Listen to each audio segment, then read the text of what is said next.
Hello friends, welcome back. चलिए अब शुरू करते हैं।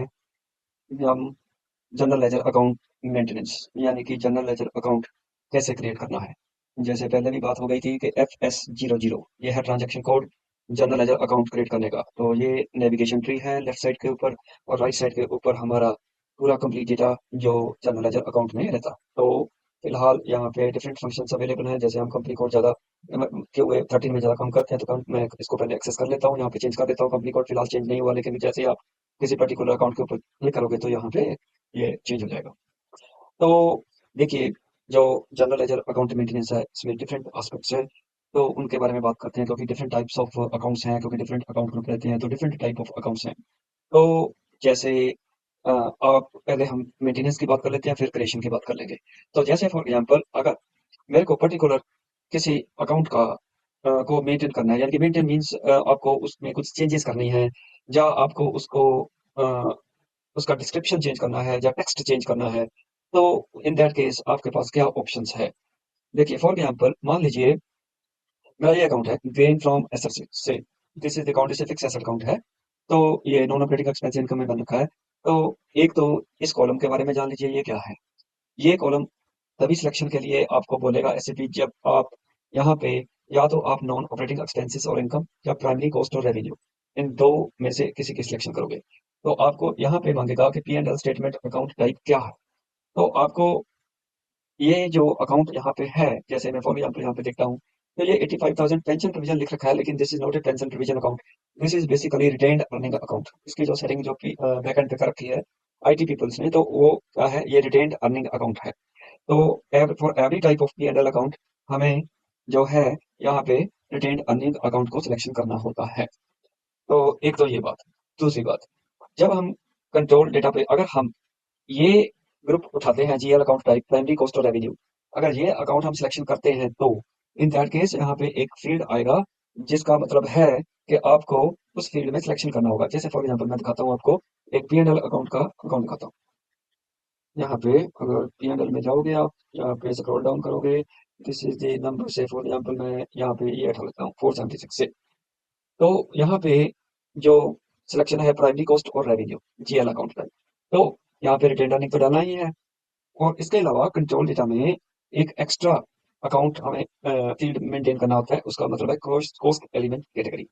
जो कॉस्ट एलिमेंट कैटेगरी क्या चीज है, देखिए, यहाँ से मैं चेंज कर दिया। यहाँ से अगर मैं यहाँ से चेंज करना है, डिस्प्ले करना है, तो यहाँ पे जाना पड़ेगा, तो फील्ड डिसेलेक्ट हो जाएगा। अगर मेरे को चेंज करना है, तो यहाँ पे मैं इस पेंसिल आइकन के ऊपर क्लिक करूंगा, तो चेंज के लिए मेरे को ऑप्शन अवेलेबल हो जाएगी। तो बात चल रही थी कि कॉस्ट एलिमेंट कैटेगरी क्या चीज है। देखिए, कॉस्ट एलिमेंट कैटेगरी जो है, ये कंट्रोलिंग हमारा जो मॉड्यूल है उसके साथ रिलेटेड है। तो आप क्वेश्चन पूछोगे कि हम फाइनेंशियल अकाउंटिंग में काम कर रहे हैं, तो कंट्रोलिंग की बात कहाँ से चल रही है यहाँ पे। मैं ये बता देना चाहता हूँ कि जो SAP है, बहुत हाईली इंटीग्रेटेड जो है वो एप्लीकेशन है। इसमें डेटा एक मॉड्यूल से दूसरे मॉड्यूल में फ्लो करता है।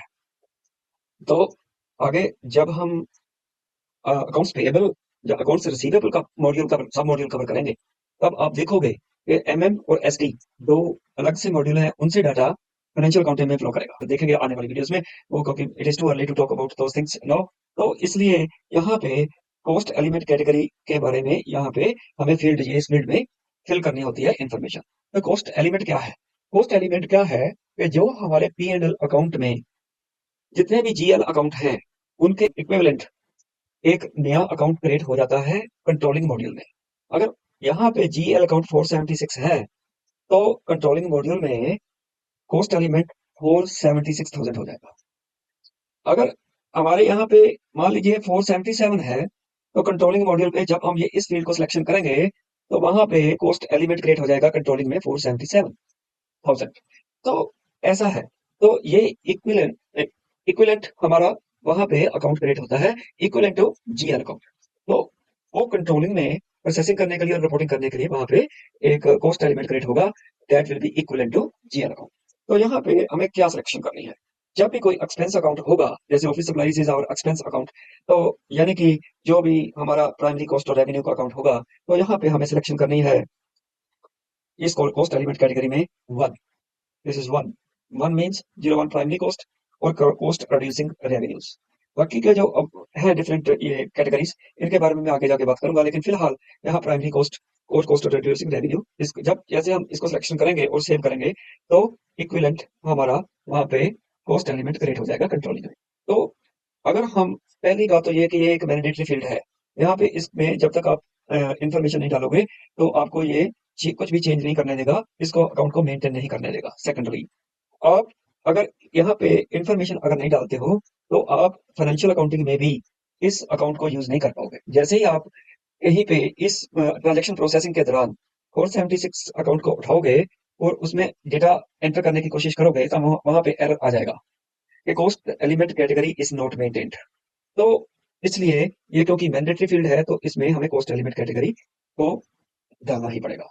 तो ये कुछ बातें हैं जो हमारे जनरल लेजर अकाउंट मेंटेनेंस के टाइम पे ध्यान में रखने वाली हैं। अगर हमारा ये नॉन ऑपरेटिंग एक्सपेंसिव और इनकम का यहाँ पे जीएल अकाउंट टाइप होता तो जस्ट हमें यहाँ पे P and L account type ही डालना है। यहाँ पे कंट्रोल डेटा में ये फील्ड अवेलेबल नहीं होगा। जैसे फॉर एग्जांपल मैं दिखा देता हूँ आपको कोई भी और डिफरेंट अकाउंट जो किसी और कैटेगरी में फॉल करता हो। तो ये ऐसे फॉर एग्जांपल मैं यहाँ पे देख रहा था 500,020, तो इसका यहाँ पे नॉन ऑपरेटिंग एक्सपेंस और इनकम का है। ये फील्ड हमने मेंटेन कर रखा है, लेकिन कंट्रोल डेटा में जब मैं जाता हूँ स्क्रॉल डाउन करता हूँ तो यहाँ पे वो फील्ड अवेलेबल नहीं है। तो ये तो बात हो गई मेंटेनेंस की। अब चलते हैं क्रिएशन की तरफ। क्रिएट कैसे करना है हमें account, GL master data create कैसे करना है। तो एक तो ढंग ये है कि इसको कॉपी कर लेते हैं। एक कॉपी करके, जैसे फॉर एग्जाम्पल ये 5020, तो ये अकाउंट 500020, ये अकाउंट मेरे पास यहाँ पे तो है, लेकिन मैं इसको कॉपी करना चाहता हूँ। तो मेरे और कंपनी कोड है QA12 और QA14। तो वहां पे अगर मेरे को ये अकाउंट उस कंपनी कोड में भी क्रिएट करना है फॉर एग्जाम्पल, तो मेरे को क्रिएट करने के लिए मेरे पास एक ऑप्शन अवेलेबल है कॉपी की। जब दूसरी ऑप्शन अवेलेबल होती है कि आप फ्रॉम दी स्क्रैच आप क्रिएट कर सकते हो, तो दूसरी ऑप्शन है क्रिएट की। तो फिलहाल मैं ये अकाउंट आपको कॉपी के साथ मेंटेन करके दिखाता हूँ कि QA12 में ये अकाउंट मेरे को कॉपी करना है, क्योंकि QA12 में और या QA14 में कंपनी कोड में मेरे पास वहां पे ये अकाउंट अवेलेबल नहीं है। तो फॉर एग्जाम्पल मैं देखता हूँ मेरे पास अवेलेबल है, चलो पहले देख लेते हैं QA12। तो मैं यहाँ पे जाता हूँ, QA12 मैंने कंपनी कोड अपना चेंज कर दिया। तो मैं स्क्रॉल डाउन करता हूँ, देखता हूँ यहाँ पे देखिए मेरे पास 20 नहीं है, 10 के बाद सीधा 30 है। तो मैं वापस चलता हूँ 13 के ऊपर, यहाँ पे। तो फिर से मैं इसको ओपन करता हूँ और देखता हूँ कि मेरा 20, यहाँ पे 20 मेरे पास पड़ा है फ्यूल 13 पे। तो अभी मेरे को इसको 12 और 14 में कॉपी करना है, क्रिएट करना है, यानी कि क्रिएट करना है लेकिन थ्रू ये फंक्शन, कॉपी के फंक्शन के थ्रू। जैसे मैं क्लिक करूंगा तो यहाँ पे ये मेरे को बता रहा है कि मेरे को रेफरेंस जो है करनी है वो इस अकाउंट नंबर की इस कंपनी कोड से, लेकिन कहाँ पे मेरे को डालना है, इसको जीएल अकाउंट को मेरे को क्रिएट करना है कंपनी कोड 12 में। यहाँ से कॉपी हो जाएगा इस कंपनी कोड में सेम अकाउंट नंबर। जैसे मैं करूंगा तो देखिए ये वहां पे कॉपी हो गया। जैसे कॉपी हो गया तो मैं इसको सेव कर देता हूँ। अब मैं जाके QA12 में देखता हूँ कि क्या ये अकाउंट वहां पे मेरे पास अवेलेबल है। तो देखिए चलते हैं, फिक्स एसेट्स को मैं एक्सपेंड करता हूँ, स्क्रॉल डाउन करता हूँ, तो यहाँ पे देखिए 20 आ गया। सॉरी, इसको यहाँ पे डिस्प्ले कर लेते हैं, यहाँ पे डिस्प्ले हो गया। तो ऐसे ही अगर मैं 12 से मान लीजिए 14 में कॉपी करना है मेरे को, तो यहाँ पे मैं 12 में से 14 में कॉपी कर लेता हूँ।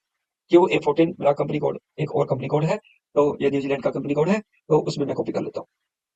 जैसे मैं कॉपी करूंगा यहाँ पे कॉपी हो गया, इसको मैं सेव कर लेता हूँ। तो अभी मैं अगर कंपनी कोड चेंज करता हूँ यहाँ से 14, तो वहां पे जाता हूँ और इसको एक्सपेंड करता हूँ, स्क्रॉल डाउन करता हूँ, तो यहाँ पे 20 यहाँ पे अवेलेबल है। तो सॉरी, इसको बंद कर दीजिए, यहाँ पे डिस्प्ले में कर लीजिए तो डिस्प्ले में आ गया। तो ऐसे हमारा जीएल अकाउंट क्रिएट हो सकता है कॉपी फंक्शन के through. It is very easy, क्योंकि जो फील्ड्स यहाँ पे अवेलेबल हैं, जो ओरिजिनल जहां से हमने कॉपी किया है, जो फील्ड्स वहां पे अवेलेबल होंगे और डिस्क्रिप्शन भी सेम रहेगी और सभी फील्ड की सिलेक्शन भी वही रहेगी जो जो सिलेक्शन है हमारी ओरिजिनली कंपनी कोड में जहां से हमने कॉपी किया है वहां पे थी। तो ये हो गया। अभी दूसरा है कि अगर हमें फ्रॉम दी स्क्रैच अगर हमें ये अकाउंट क्रिएट करना है, तो एक अकाउंट जैसे अभी हम 476 देख रहे थे उसको देख लेते हैं, फिर हम कॉपी करना शुरू करते हैं, इसको सॉरी क्रिएट करना शुरू करते हैं। तो from the very scratch, from the very beginning, I mean to say. So चलिए देखिए क्या रहता है यहाँ पे हम देखेंगे कि अगर हमें फ्रॉम दी वेरी बिगनिंग इसको कॉपी करना है, तो पहले तो हम कंपनी कोड क्रिएट करना है, सॉरी, तो कंपनी कोड पहले तो चेंज कर लेते हैं। तो कंपनी कोड चेंज हो गया। अगर मैं इसको कम आउट ऑफ इट करता हूँ और दोबारा वापस इसमें जाता हूँ तो मेरे को यहाँ पे कंपनी कोड नहीं लिखा रहा। एक मिनट, हम ऐसे कर लेते हैं, इसको एक्सपेंड कर लेते हैं और स्क्रॉल डाउन करके 476 को एक्सेस कर लेते हैं, तो वहाँ पे हमारा कंपनी कोड वहाँ पे डिस्प्ले हो जाएगा। इसको कंपनी कोड को चेंज कर लेते हैं, QA13। तो यहाँ से एक्सपेंड कर लो, 476 इज ओवर हियर, तो यहाँ पे आ गया। तो इसमें देख लीजिए, अभी प्राइमरी कॉस्ट और रेवेन्यू और P&L अकाउंट या इसकी कैटेगरीज हैं, और यहाँ पे ये तो करनी ही है सिलेक्शन, जैसे मैंने आपको पहले बताया। और कंट्रोल डेटा में भी ये फील्ड अवेलेबल हो जाएगा जैसे हम इसको करेंगे, क्योंकि ये प्राइमरी कॉस्ट में है। तो जैसे ही हम यहाँ पे स्क्रॉल डाउन करेंगे तो हमें वो फील्ड दिखाई देगा जो प्राइमरी कॉस्ट का मेंटेन करने का, और फील्ड ग्रुप ये जो हमारा है वो कॉस्ट अकाउंट का G004 होता है। तो चलिए success from the very beginning हम क्रिएट करते हैं। नया अकाउंट हमें क्रिएट करना है। मान लीजिए ये इस जो हमें GL अकाउंट नंबर सिलेक्शन करनी पड़ेगी वो होनी चाहिए जो अभी ऑलरेडी अवेलेबल नहीं है। तो मैं यहाँ पे क्रिएट कर लेता हूँ 476050, मान लीजिए। तो ये नया अकाउंट क्रिएट होने जा रहा है। तो यहाँ पे सिलेक्शन हमें जो करनी है वो तो है प्राइम कॉस्ट और रेवेन्यू की। और अकाउंट ग्रुप हमारा P&L स्टेटमेंट का अकाउंट है, क्योंकि ये एक्सपेंस अकाउंट है। और इसका हमारा ये ऑलवेज 85,000, क्योंकि ये रिटेन अर्निंग अकाउंट है हमारा। तो यहाँ पे मैं इसका नाम दे रहा हूँ कि रिपेयर एंड मेंटेनेंस, ये शॉर्ट टेक्स्ट है। और लॉन्ग टेक्स्ट के लिए मेरे को रिपेयर रिपेयर एंड मेंटेनेंस, ये मेरा अकाउंट का नेम हो गया। तो कंट्रोल डेटा में चलता हूँ। कंट्रोल डेटा में ऑलरेडी सिलेक्शन है हमारी करेंसी की, इसमें हमें कुछ करने की जरूरत नहीं है। टेक्स्ट कैटेगरी, तो यहाँ पे क्योंकि एक्सपेंसेस के ऊपर भी जो हम GST पे करते हैं उसका हमें इनपुट मिल जाता है, तो इसलिए हम यहाँ पे देखिए ये डिफरेंट अवेलेबल है। Only input allowed, all text type allowed, only output allowed. So most of the time हम तीन ये यूज करेंगे, लेकिन कुछ केसेस में हम ये ऑप्शंस भी यूज करेंगे। तो इनपुट टेक्स्ट अकाउंट और आउटपुट टेक्स्ट अकाउंट। सो यहाँ पे फिलहाल मैं ओनली इनपुट टेक्स्ट अलाउड का ऑप्शन यहाँ पे सिलेक्ट कर लेता हूँ। ओके, सॉर्ट की, अगर जब आप ट्रांजेक्शन रिकॉर्ड करोगे आपको किस तरह से इसको सॉर्ट करना है उन ट्रांजेक्शन्स को, उसके लिए यहाँ ऑप्शन अवेलेबल है। तो फिलहाल मैं पोस्टिंग डेट में कर लेता हूँ, क्योंकि डेट वाइज मेरे को मान लीजिए उसको मेरे को सॉर्ट आउट करना है। तो यहाँ पे कॉस्ट एलिमेंट कैटेगरी आ गई, जिसके बारे में हमने काफी बात की पहले। तो वो हम यहाँ पर primary cost and cost revenue ये सिलेक्शन कर लेते हैं। तो एक कॉलम रह गया, वो है ये फील्ड स्टेटस ग्रुप का। इसके बारे में मैंने लास्ट वीडियो में बात कर ली है ऑलरेडी। तो यहाँ पे ये कॉस्ट अकाउंट्स का हम ये जो है फील्ड स्टेटस ग्रुप यहाँ पे उठा लेते हैं। फील्ड स्टेटस ग्रुप के बारे में जब आप लाइव एनवायरनमेंट में काम करोगे तो आपको पोस्ट ऑफ टाइम बता दिया जाएगा कि कौन से फील्ड स्टेटस ग्रुप के अंडर इसको क्रिएट करना है।